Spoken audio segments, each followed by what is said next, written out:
יברכך אדוני וישמרך. 예바레크카 아도나이 베이시메레카.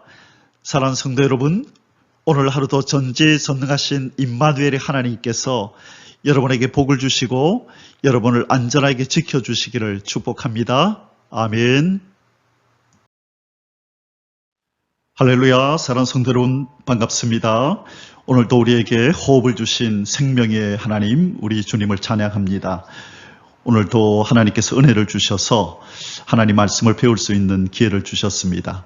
우리 말씀을 통해서 하나님을 더 깊이 알게 될 때에 우리 하나님을 더 잘 섬길 수 있게 되고, 또 그 말씀을 몸에 이루고자 우리가 애쓰고 노력하며 기도할 때에 예수님의 장성한 분량까지 이루게 될 줄 믿습니다. 오늘 1일 8구 성경 장별 강의 이제 11번째 시간입니다. 오늘은 창세기 11장을 함께 공부할 텐데요. 이 바벨탑 사건, 우리가 잘 아는 이 바벨탑 사건을 통해서 하나님께서 하나님의 백성된 우리에게 주시고자 하시는 교훈이 무엇인지 함께 살펴보겠습니다. 우리가 어제 창세기 10장에서 홍수 후에 노아의 세 아들을 통하여 어떻게 인류가 전 세계에 퍼지게 되었는지를 살펴보았습니다. 자, 이제 오늘 11장을 공부할 텐데요. 인류가 전 세계에 번성했었는데 여전히 첫째 아담의 그 피를 받아난 이 원죄를 가지고 태어난 우리 인생들의 그 생리는 어쩔 수가 없는 모양입니다. 이 교만함을 드러내고 하나님을 거역하는 하나님의 말씀에 정면으로 맞서는 그런 죄성을 드러내는 장면이 오늘 창세기 11장에 나옵니다. 이 많은 인생들이 번성해서 온 지구 땅에 가득 찼지만 아직까지는 언어가 하나였었고 구음이 하나였다고 말씀합니다. 그런데 오늘 창세기 11장을 통하여 이 세상의 언어들이, 사람들의 언어들이 이제 나뉘게 되는 역사가 나타납니다. 지금 우리가 잘 아는 것처럼 지금은 나라가 한 200여 개, 얼마 전까지 210여 개라고 제가 매스컴에서 본 것 같고요. 지금 그 언어들, 소수민족들의 언어까지 합치면 한 6,200개인가 하여튼 6,000개가 넘는 언어가 있다고 합니다. 그래서 각각의 그 언어를 사용하기 때문에 이 통역이 없으면 이렇게 알아듣기가 힘든 그런 세상이 되었습니다. 우리 인간들은 언어가 다르고 또 외국어를 배우고 외국어 학원이 있고 하는 것이 당연시 받아들여지지만 성경은 분명하게 그 언어들이 처음에는 하나였다고, 언어가 하나요 구음이 하나였다라고 그렇게 말씀하는데, 오늘 11장을 통해서 어떻게 세상의 언어들이 나뉘고 이 바벨탑 사건을 통해서 하나님께서 우리에게 주시고자 하시는 교훈이 무엇인지 우리 하나씩 배워나가도록 하겠습니다.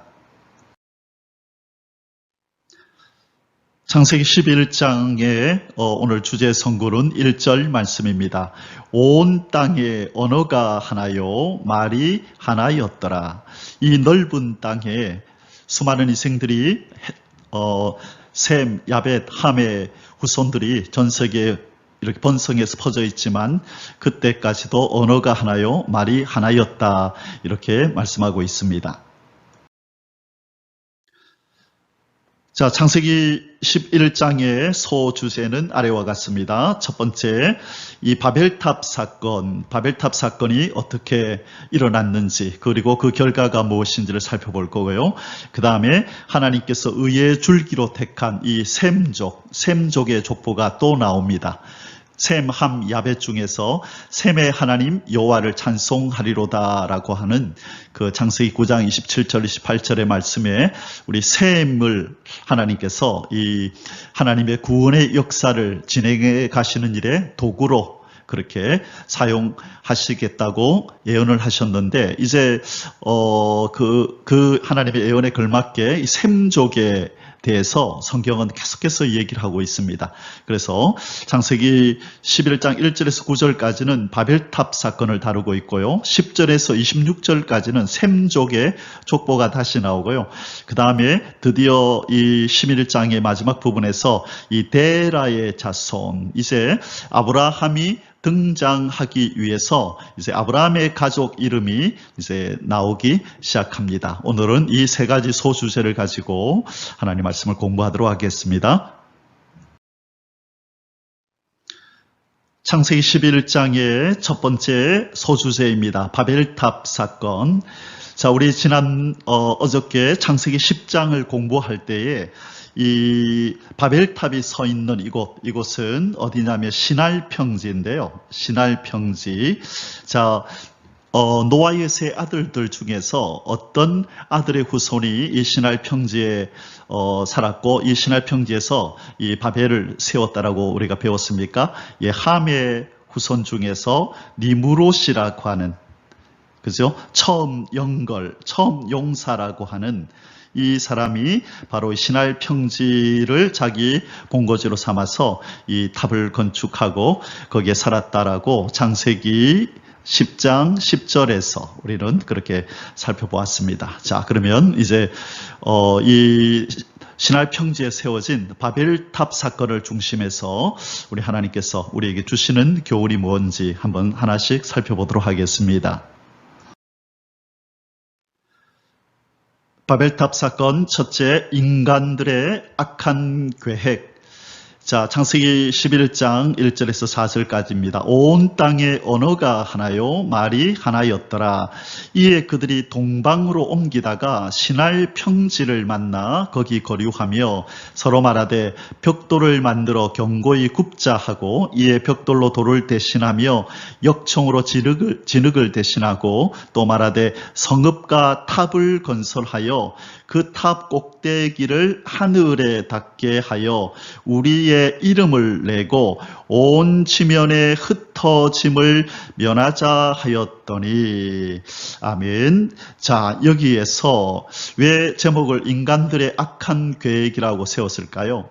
이렇게 빨갛게 제가 표시해 놓은 첫째, 성읍과 탑을 건설하여 그 탑 꼭대기를 첫째 하늘에 닿게 하자. 그리고 둘째 우리의 이름을 내자.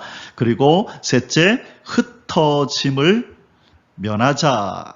자, 이 세 가지가 이 하나님의 이 땅을 향한 하나님의 계획, 하나님의 목적, 그 하나님의 목적과 계획의 정면으로 거부하는 것이고, 인간의 창조의 목적을 거부하는 이 계획이 이 속에 들어있기 때문입니다. 자, 이 시날 평지에 이 탑을 쌓아 올리고자 했던 이들의 의도가 뭔가요? 하늘에 닿게 하자, 높이 쌓아 올리자는 것이죠. 자, 이들이 왜 이렇게 탑을 높이 쌓아 올리려 그럴까요? 무엇을 방지하려 그럴까요? 얼마 전에 그들은 무엇을 경험했나요? 홍수를 경험했죠. 홍수. 그래서 이 모든 산들이 다 이렇게 물에 잠기는. 자, 그런데 이 노아의 후손들은 아직까지 전 세계를 다 돌아보지 않았기 때문에 저기, 그죠?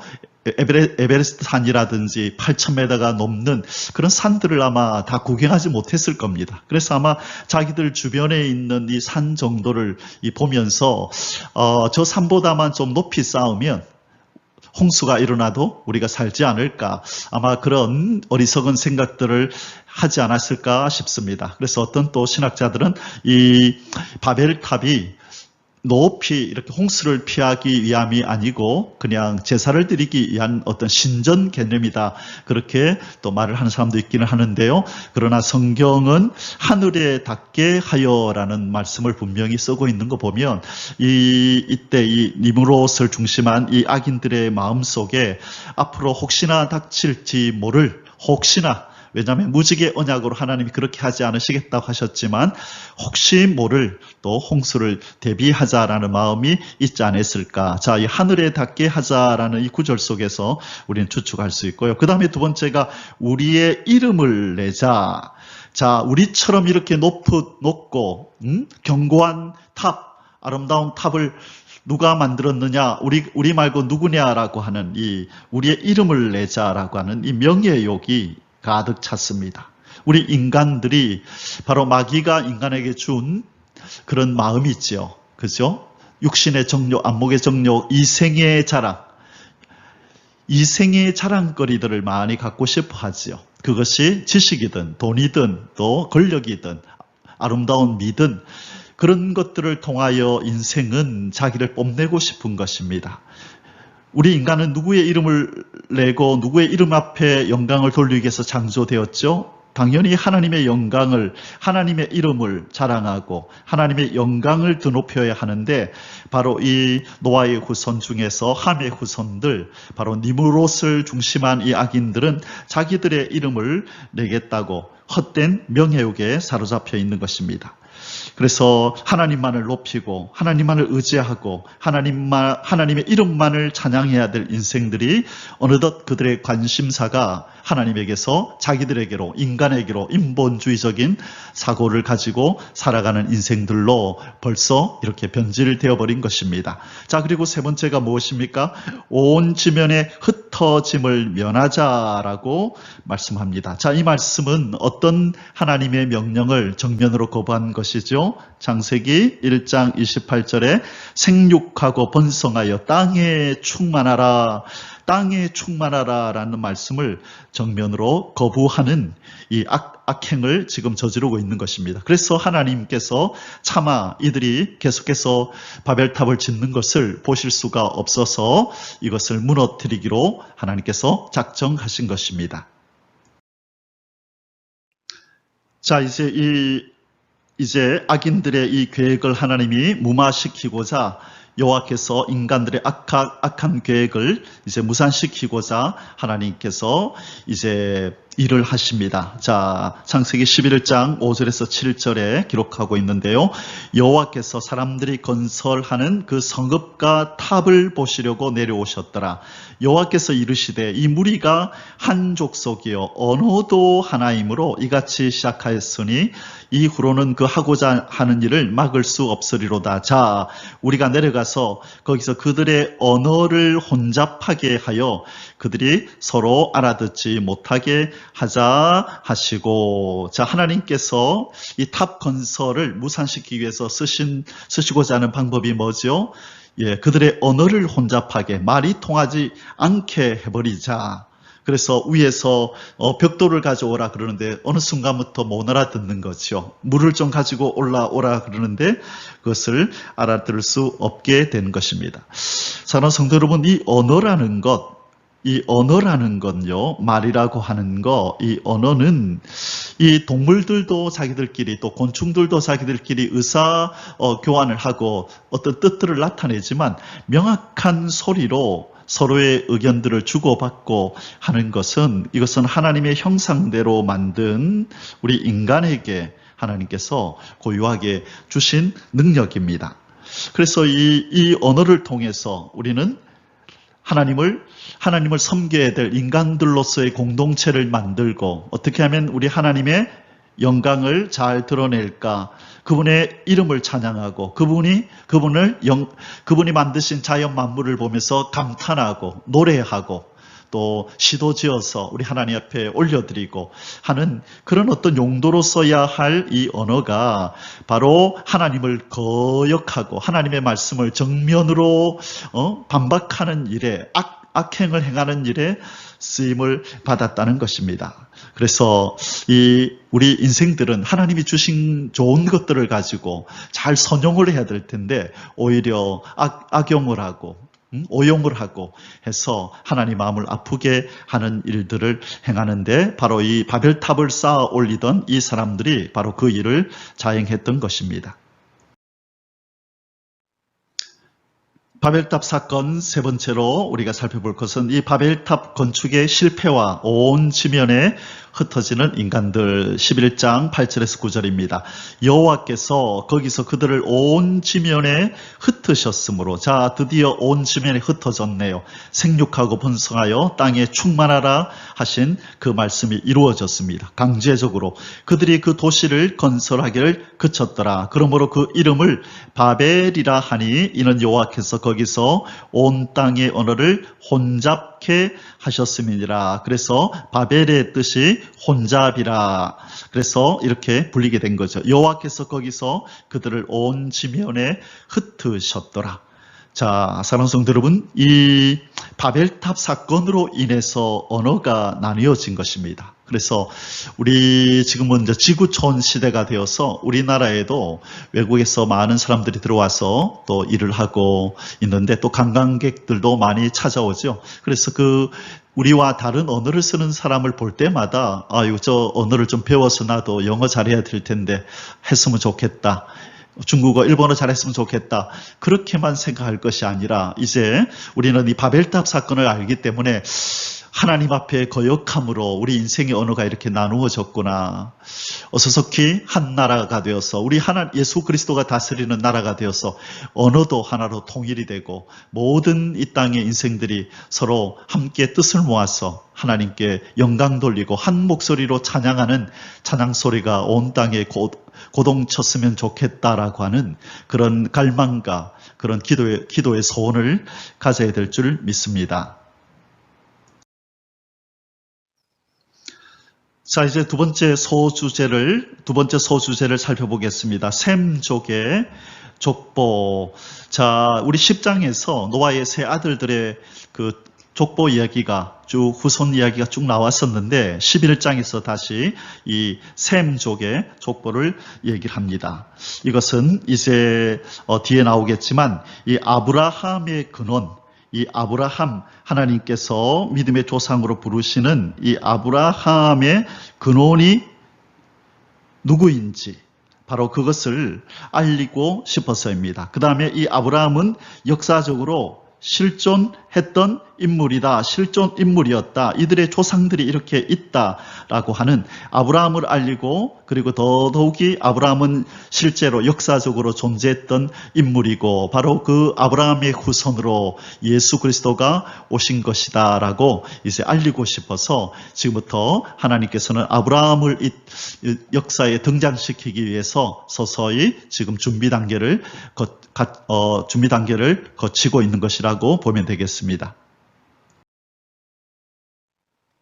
셈의 후손들, 이제 셈의 후예들의 이름이 쭉 11장 10절에서 26절까지 나열되고 있습니다. 자, 여러분 우리가 함께 읽어갈 때에 여러분이 유심히 한번 보면서 함께 살펴볼 내용은 이 인간의 수명이 점점 줄어들고 있다는 것입니다.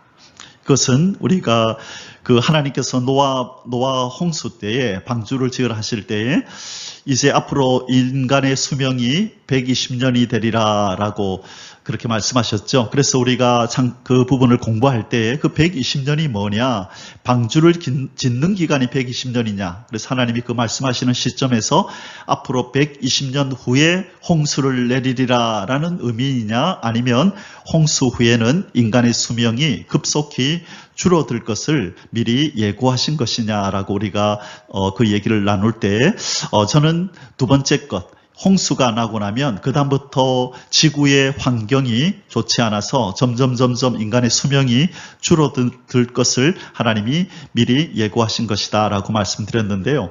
자, 이제 우리가 이 셈의 후예의 이 족보를 보면서 그리고 그들이 얼마 동안 살았는지를 보면서 그것을 우리가 실감하게 됩니다. 한번 읽어보겠습니다. 11장 10절 셈의 족보는 이러하니라.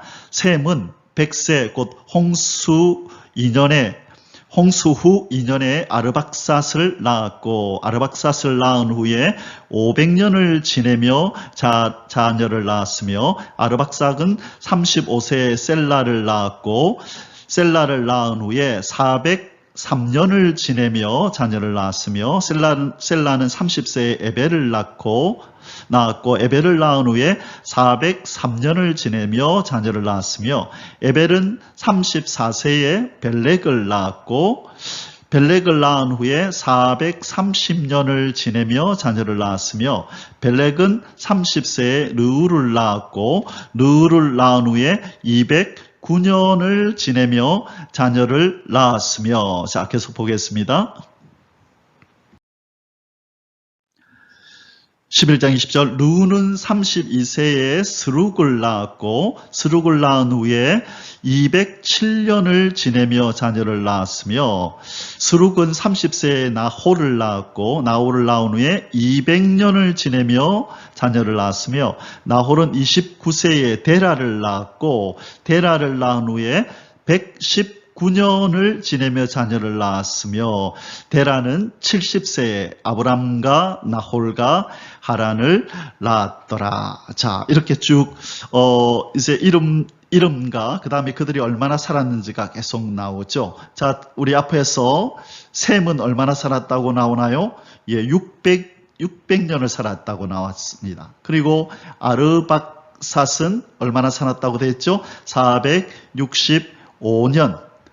셈은 600년. 그리고 아르박삿은 465년. 그 다음에 셀라와 에벨은 460년을 살았고, 그 다음에 갑자기 벨렉 이후에 이제 갑자기 이제 줄어들기 시작하는데요. 벨렉 이후에 갑자기 급속도로 줄어들기 시작하는데 이 벨렉과 르우는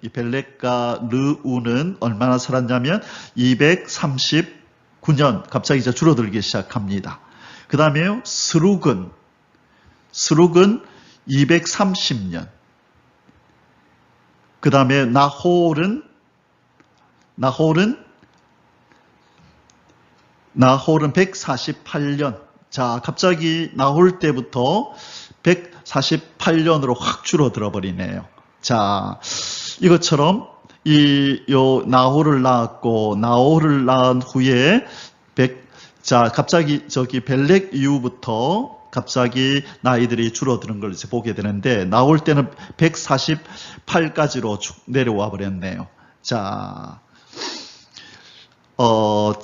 이것을 통하여 우리가 알 수 있는 것은 이제 하나님께서 노아 홍수 때 말씀하셨던 인간의 수명이 줄어들 거라는 것은 첫 번째 이유는 인간의 죄 때문입니다. 죄가 인간에게 들어온 이후에 하나님께서 범죄하기 전에 우리 아담과 하와 우리 인류를 영생할 수 있는 하나님의 법을 지켰더라면 영생할 수 있는 그런 존재로 만들었지만 죄 삭은 사망이라고 말씀하신 것처럼 사망이 선고된 인생은 그 사망을 향하여 나아가는 과정 속에서 병이 들고 그죠? 또 그 다음에 점점 약화되고 그 다음에 지구 땅도 날이 갈수록 그 환경이 나빠져서 우리 인간 수명에 영향을 미치는 것입니다. 그래서 이렇게 인간의 수명이 점점 나빠지는 것을 통하여 하나님의 그 저주가 그대로 인간 땅에 인간의 수명에도 영향을 미치고 그대로 이루어지고 있구나라는 것을 우리가 실감하게 되는 것입니다. 셈의 후손들 점차 줄어드는 인간의 수명, 제가 앞부분에 우리가 1번을 하면서 셈의 후예들을 얘기하면서 쭉 인간의 수명도 함께 생각해 보았습니다. 이 셈의 족보가 셈, 아르박삿, 셀라, 에벨, 벨렉, 르후, 제가 녹색으로 칠해놓은 이러한 사람들이 이제 성경에 그렇게 중요한 어떤 역할들을 하거나 그런 이 사람들을 중심해서 큰 사건들은 없지만 그러나 예수 그리스도가 이 땅에 오시기 위하여 이들은 바로 그 예수님의 조상으로서의 족보의 자리에 올라가 있습니다. 우리 인간들이 볼 때는 변변치 않은 사람인 것 같지만 그러나 하나님은 이들의 이름을 기억하시고 이렇게 성경에다가 기록해 놓으신 것입니다. 자, 그 다음에 계속 보겠습니다. 자, 그 다음에 스룩과 나홀과 데라. 자, 데라부터 이제 다음에 우리 세 번째 소주제가 이 데라의 이제 후손들에 대한 얘기가 나오는데요. 바로 데라는 누구의 아버지냐면 우리가 이제 믿음의 조상이라고 부르는 아브라함의 아버지, 아브라함, 나홀, 하란, 바로 이 세 사람이 데라의 아들들입니다. 그래서 이제 우리가 세 번째 소주제에서는요, 이 데라에 대해서, 이 데라의 이 아들들에 대한 이야기, 데라가 어디에 살았고 어디로 왔고, 그리고 하나님이 어떻게 아브라함을 이제 불러내시는지가 이제 본격적으로 이제 나옵니다. 자, 이제 세 번째 소주제를 다뤄보겠습니다. 데라의 자손들. 데라는 누구의 아버지라 그랬죠? 예, 아브라함의 아버지입니다. 자, 그런데 성경에 보면 이 데라에 대한 어떤 기록은 많이 나오지 않고요. 정보가 많이 없습니다. 이 데라가 누구냐 그럴 때 우리가 많은 성도들이 알고 있는 것처럼 이는 우상을 섬기는 사람이었어요. 우상을 섬기는 사람. 우상을 섬겼다, 섬김. 이것은 어디에 나오냐면 참고로 여호수아서 24장 2절에 보면 이 데라를 뭐라고 얘기하냐면 강 저쪽에 거주하며 다른 신들을 섬겼다. 다른 신들을 섬김 이렇게 나옵니다. 그래서 강 저쪽에 거주하여 다른 신들을 섬겼으니 그래서 이 아브라함의 아버지 데라는 우상을 섬기는 사람이었다. 그래서 여호수아 24장 2절 때문에 우리에게 그렇게 알려진 것입니다. 자, 그러면 이제 본격적으로 데라의 자손들에 대해서 살펴보도록 하겠습니다. 자, 이제 데라의 아들들에 대한 기사가 나옵니다. 창세기 11장 27절인데요. 데라의 족보는 이러하니라. 데라는 아브람과 나홀과 하란을 낳고 하란은 롯을 낳았으며. 자, 여기에 그 데라의 족보에서 이 아브라함이 제일 먼저 이름이 나오고 나홀과 하란이 나오는데요. 우리 신학자들은 이 이름 순으로 이렇게 태어난 것이 아니다. 그러므로 아브라함이 장남이 아니라 이 아브라함이 이 하나님의 역사에서 차지하는 그 위치 때문에 제일 앞에 나왔다. 그렇게 얘기합니다. 반면에 저기 그 야곱의 12아들이 있죠. 야곱의 12아들은 12지파를 구성하잖아요. 거기는 이제 그 순서대로 1번부터 쭉 해서 12번째까지 순서대로 나오지만 바로 데라의 족보에서 아브라함, 나홀, 하란은 이 나이 순이 아니다라고 하는 것 기억해 주시기 바랍니다. 자, 이제 우리 여기 데라가 있고요. 이 아브라함이 있고 나홀이 있고 하란이 있습니다. 자, 이때 우리가 이제 기억나는 사건이 뭐죠? 아브라함의 아들 이삭이 있고 이때 아브라함이 이삭의 아내를 구해주기 위해서 종을 보내죠. 그죠? 그래서 누구와 짝을 지어주나요? 바로 나홀의 손녀가 되겠다. 그죠? 나홀의 아들의 그 다음에 아들, 딸이 있는데 리브가와 이삭이 짝이 되잖아요. 그죠? 그러니까 바로 아브라함의 형제 나홀의 바로 손녀와 이렇게 리브가가 결혼을 하게 되네요. 그렇죠? 그리고 아브라함이 나올 때에 누구하고 같이 나왔죠? 롯하고 같이 나왔잖아요. 롯. 그렇죠? 롯을 데리고 이렇게 나올 때에 바로 롯은 누구냐? 바로 아브라함의 형제의 바로 아들이다. 그렇죠? 예. 여기 보니까 예, 하란이라고 하는 형제의 아들이 롯이네요. 그래서 아브라함이 본토 친척 아비 집을 떠나라 할 때 롯도 함께 나왔다 할 때 바로 롯은 이 형제 하란의 아들이다. 우리가 그렇게 이해하면 좋겠습니다. 자, 데라의 자손, 이제 두 번째 작은 소대지로 갈대아 우르에 대해서 잠시 살펴보겠습니다. 이 하란, 데라는 아브라함의 아버지였죠. 그래서 아브라함, 그리고 나홀, 하란이 있었는데요. 자, 창세기 11장 8절에 보면 이 아버지 데라보다 이 하란이 먼저 죽었다. 이런 말씀이 나옵니다. 하란은 데라의 아들 하란은 그 아비보다 먼저 고향 갈대아인의 우르에서 죽었더라. 자, 여기 갈대아 우르에서 세 아들이 있었는데 여기서 하란은 죽었다는 것이죠. 자, 죽었고 아브라함과 나홀이 장가들었으니 데라의 아들이 셋이었죠. 아브라함, 나홀, 하란. 그런데 하란은 이 갈대아 우르에서 죽었다는 것입니다. 그리고 아브라함과 나홀이 장가들었으니 아브라함의 아내의 이름은 사레, 나중에 사라로 바뀌죠. 나홀의 아내의 이름은 밀가니, 하란의 딸이요. 자, 죽은 하란의 딸과 결혼했네요. 누가요? 나홀이. 그래서 이 형제의 딸과 결혼을 했네요. 하란은 밀가의 아버지며 또 이스가의 아버지더라. 사레는 임신하지 못함으로 자식이 없었더라. 자, 여기서 이제 미리 다음 장을 보기 전에 미리 질문을 하나 던집니다. 우리가 잘 아는 바와 같이 하나님께서 창세기 12장 1절에서 아브라함에게 아브라함아 너는 본토, 친척, 아비 집을 떠나라는 명령을 하시죠. 이때 본토 친척 아비 집은 어디일까요? 갈대아 우르일까요? 아니면 여기 하란일까요? 그래서 어떤 성도님들은 갈대아 우르에서 본토 친척 아비 집을 떠나라 그랬다. 아니다. 하란에서 그랬다라고 말씀하는데요. 자, 이제 이 부분을 오늘 잘 정리를 하고 넘어가야 됩니다.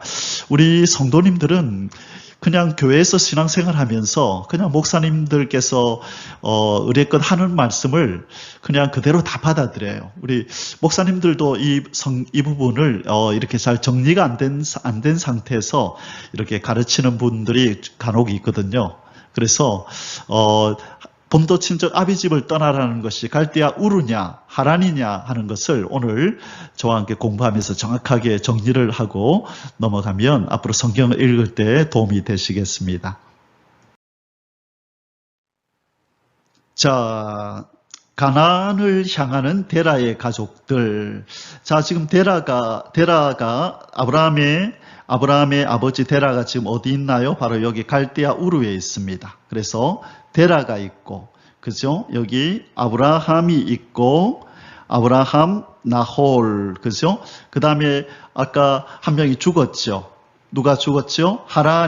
하란이라고 하는 아들이 죽어버렸습니다. 그래서 데라가 아들 둘을 데리고, 그리고 이제 자부들을 데리고, 그리고 어디로 떠나냐면 지금 가나안 땅을 향하여 지금 가고 있는 겁니다. 아브라함의 아버지 데라가 아브라함과 나홀 아들들의 가족들을 데리고 어디를 향하여 가고 있냐면 이 가나안을 향하여 지금 가고 있는 겁니다. 자, 가나안을 향하여 가다가 어디에 멈추냐 하면 이 하란에 이제 멈춘다는 거예요. 자, 한번 읽어보겠습니다. 자, 창세기 11장 31절에 데라가 그 아들 아브람과 하란의 아들인 그의 손자 롯. 자, 하란이 죽고 나니까 그의 아들인 롯을, 그죠? 롯을 데리고 간다. 그죠? 그래서 아브라함과 나홀은 아들이고 롯은 손자네요. 그래서 손자 롯과 그의 며느리 아브라함의 아내 사레를 데리고 갈대아의 우르를 떠나 가나안 땅으로 가고자 하더니 하란에 이르러 거기 거류하였으며, 자, 어디에 머물렀다고요? 요 하란에 머물렀다는 것입니다. 어디로 가다가? 가나안 땅을 향하여 가다가. 자, 여기서 이제 질문이 이제 나옵니다. 왜 데라는 이 갈대아 우르에서 가나안 땅을 향하여 가고 있을까요? 그냥 이사를 가는 것일까요? 아니면 하나님의 지시를 받고 가는 것일까요? 창세기 11장에서 보면 나오지가 않습니다. 창세기 12장에 가도 왜 이 데라의 가족들이 이 아브라함과 나홀과 롯이 왜 갈대아 우르에서 떠났는지 창세기 11장에도 안 나오고 12장에도 나오지를 않습니다. 그것은 어디를 봐야 나오냐면요. 이 구약 성경의 자막인, 자, 구약 성경의 자막은 뭐죠? 바로 신약이라 그랬죠. 이 신약 성경의 사도행전 7장에 가야 신약 성경의 이 사도행전 7장에 가야 왜 갈대아 우르에서 데라가 이 아들들과 손자를 데리고 가나안 땅으로 가는 건지. 자, 먼저 결론부터 말씀드리자면 하나님이 지시하셨습니다. 갈대아 우르를 떠나서 가나안 땅으로 가라고 지시를 했는데 누구에게 지시를 하냐면 데라에게 지시를 하는 것이 아니라 아브라함에게 하나님께서 지시하셨다고 사도행전 7장에 가면 말씀해요. 그런데 지금 이제 이 구절들이 이렇게 나눠져 있으니까 11장에서는 데라가 가나안 땅으로 가다가 하란에 머물렀다 그러니까 데라가 주동이 돼서 이렇게 인도에서 간 것처럼 나오고, 그러다가 이제 창세기 12장 1절에 가면 하나님께서 아브라함아 본토 친척 아비 집을 떠나라, 이 우상을 섬기는 데라에게서 떠나라 그랬기 때문에 그곳은 하란이었거든요. 그래서 하란이 본토 아버지하고 다 놔두고 바로 이 아브라함이 가나안 땅으로 오는 것이거든요. 이쪽으로. 자, 그런데 지금 이제 문제는 뭐냐면 갈대아 우르에서 데라가 아들들과 손자를 데리고 가는 이유가 뭐냐? 하나님이 데라에게 명령해서 가라는 것, 가나안으로 가라고 했을까? 아니면 아브라함에게 가라고 했을까? 자, 이 부분을 우리가 이제 사도행전으로 가봐야 합니다. 자, 질문합니다. 아브라함이 본토 친척 아비 집을 떠난 곳은 어디일까요? 예, 이것은 어디에 대한 질문이라고요? 창세기 12장 1절. 우리 모든 성도들이 잘 아는 구절입니다. 너희는 본토 친척 아비 집을 떠나라, 아브라함아. 그래서 아브라함이 믿음을 가지고 일어나서 하나님이 지시할 땅으로 가나안 땅을 향하여 갔다 그러죠. 자, 그러면 아브라함이 창세기 12장 1절에서 떠난 본토 친척 아비 집은 갈대아 우르다, 하란이다. 자, 여기일까요? 여기일까요? 창세기 12장 1절이 말씀하는 것은 여기일까요? 여기일까요? 예, 정답은 바로 여기입니다. 하란입니다. 하란에서 하나님께서 본토 친척 아비 집을 떠나라. 왜? 지금 11장에서 이미 갈대아 우르에서 데라가 아버지가 가족들을 우르르 데리고 지금 어디에 와서 머물러 있죠? 여기 머물러 있잖아요. 11장 끝부분에서. 그래서 이제 여기에서 머물러 있고 가나안 땅으로 가지를 않고 여기 머물러 있으니까 하나님께서 아브라함아 너 본토 친척 아비 집 떠나, 너 아버지로부터 떠나, 빨리 이 가나안 땅으로 오너라 한 거예요. 자, 그런데 아까 질문 중에 하나가 또 뭐였냐면 갈대아 우르에 있던 이 아브라함의 가족들 데라와 그죠? 아버지와 그 다음에 아브라함 그죠? 그 다음에 나홀, 그 다음에 하란의 아들이었던 롯이, 그죠? 여기서 떠났다 그래서 이때 왜 떠났을까? 왜 떠났을까? 그 부분이 이제 어디에 나온다고요? 사도행전에 나온다는 겁니다. 자, 이제 사도행전에 가면 갈대아 우르도 나오고 하란도 나옵니다. 그래서 어떤 이 과정을 거쳐서 어떤 이유 때문에 이 데라가 아브람과 나홀과 롯을 데리고 하란으로 갔는지, 그리고 왜 하나님은 하란에 머물러 있는 이 아브라함에게 너는 본토 친척 아비 집을 떠나라고 명령을 하시는지가 바로 이 창세기의 자막인 사도행전 7장으로 가봐야 한다는 것입니다. 자, 같이 한번 가보겠습니다. 아브라함이 본토 친척 아비 집을 떠난 곳은 어디인가? 갈대아 우르인가? 하란인가? 자, 이제 사도행전 7장은 어떤 내용이냐면요. 이 이스라엘 사람들이 스데반을 돌로 쳐 죽이려고 합니다. 자, 그 장면에서 스데반이 뭐라고 말하는지, 스데반은 구약 성경을 잘 아는 사람이었어요. 자, 그가 지금 간증을 하는 겁니다. 이스라엘의 역사들을 쭉 자기를 돌로 치는 사람들 앞에서 나열을 하면서 지금 이 설교하는 내용입니다. 한번 들어보겠습니다. 7장 2절에서 4절까지입니다. 스데반이 이르되 여러분 부형들이여 들으소서. 우리 조상 아브라함이 하란에 있기 전 메소포타미아에 있을 때에, 자, 여기서 메소포타미아가 어디냐면 바로 갈대아 우르입니다. 그러니까 우리 조상 아브라함이 하란에 있기 전 바로 갈대아 우르에 있을 때에 영광의 하나님이 그에게 보여. 자, 이때 그가 누굴까요? 바로 아브라함이죠. 이 그가 바로 아브라함인 것입니다. 자, 그에게 보여, 아브라함에게 보여 뭐라고 하신다고요? 이르시되 내 고향과 친척을 떠나 내가 네게 보일 땅으로 가라 하시니. 자, 이때 먼저 하나님께서 말씀하셨네요. 한번 말씀하셨어요. 이미 갈대아 우르에서 아브라함에게 하나님이 명령하셨다는 거예요. 아브라함에게 어디를 떠나라? 고향과 친척을 떠나서, 여기는 아비 집은 없네요. 그죠? 고향과 친척을 떠나 내가 네게 보일 땅으로 가라 하시니, 아브라함이 갈대아 사람의 땅을 떠나, 여기가 갈대아 우르죠. 이 갈대아 우르를 떠나 하란에 거하다가, 자, 이때는 아비 집을 떠나라는 말이 없잖아요. 7장 3절에 고향과 친척을 떠나라 하니까 갈대아 우르에서 아버지와 형제들과 조카 롯을 데리고 아버지와 함께 이 하란에 머물렀다는 거예요. 여기까지 왔네요. 그죠? 그러면 같이 빨리 가나안으로 가야 되는데 안 가고 하란에 거하다가 그의 아버지가 죽음에, 자, 이 하란에서 아버지가 죽었다고 돼 있네요. 하나님이 그를 거기서 지금 사는 이 땅으로 옮기셨느니라. 자, 여기에서 아버지가 누구였죠? 데라가 여기서 죽고 나자 하나님이 이제 창세기 12장 1절에서 하나님이 말씀하시는 거예요. 본토 친척 아비 집을 떠나라. 그래서 이제 12장에 가면 이 하란에서 이제 가나안으로 떠나고 나머지 형제와 다른 가족들은 다 놔두고 누구만 데리고 오죠? 롯을 데리고 나오는 거죠. 롯, 그죠?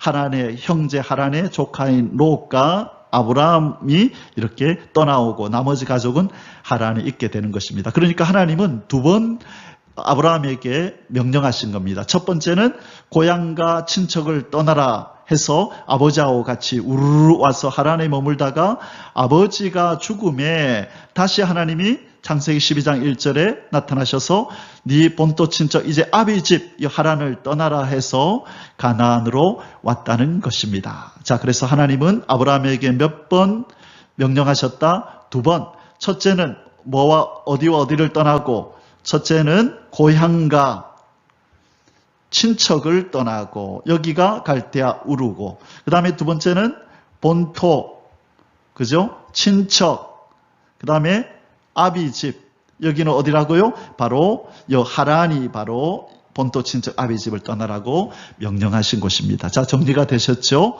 예, 이렇게 기억하시면 되겠습니다. 사랑하는 성도 여러분, 이제 창세기 11장의 결론의 말씀을 맺겠습니다. 창세기 11장은 어떤 사건입니까? 바벨탑 사건.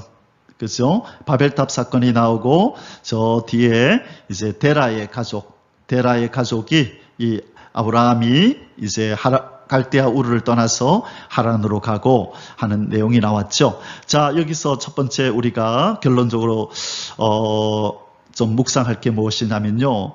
우리 인간은 끊임없이 창조주 하나님을 거역하는 인간들이라는 거예요.